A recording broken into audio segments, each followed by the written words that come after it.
molt positives, perquè atancen Jo crec que, per un costat, el fet de barrejar o de vincular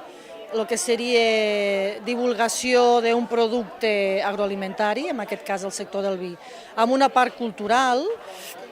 fas de que ho atances, és com si ho apropessis al particular i alimentària, sinó com més de lleure i més cultural. Agafes potser més públic. A destacar que aquest any hi ha hagut un increment de participació molt gran. Es va passar de l'any passat d'uns 12, aquest any hi havia 48 maridatges, 25 participants, és a dir, hi ha hagut participants que l'han presentat dos o més proves, però ha sigut un èxit tremendo i a més el que et comenta la gent és que la gent ha disfrutat fent-ho, s'ho ha passat bé. He triat un rosat, tot i que jo sóc més amant del vi negre, però el rosat aquest vam tindre l'oportunitat de fer un maridatge amb la Eva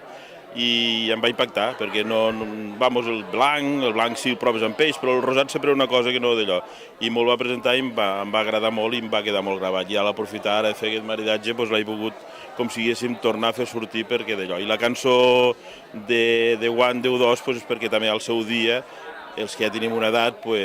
una cançó que em va impactar, tot el que ha representat, que és una cançó reivindicativa i que llavors he volgut premiar inclús aquest rosat amb un rosat que a la vegada, no perquè sigui d'allò, perquè hi ha molta gent i ara el rosat es porta molt, però vull dir que puguis entendre que una cosa que potser no és el que més es porta, però que ho reivindica.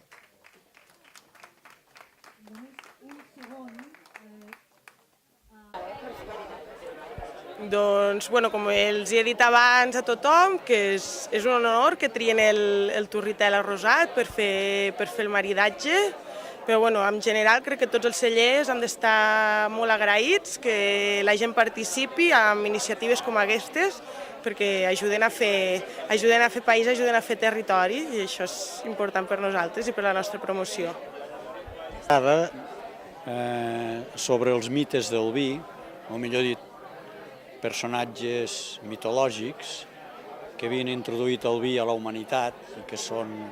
representats, com poden ser Noè, Osiris, Dionís o el mateix Jesús. Jesús vist pels apòstols, vull dir, lògicament la vinya i el vi té una importància important al ritual cristià. I després, una segona part, diríem més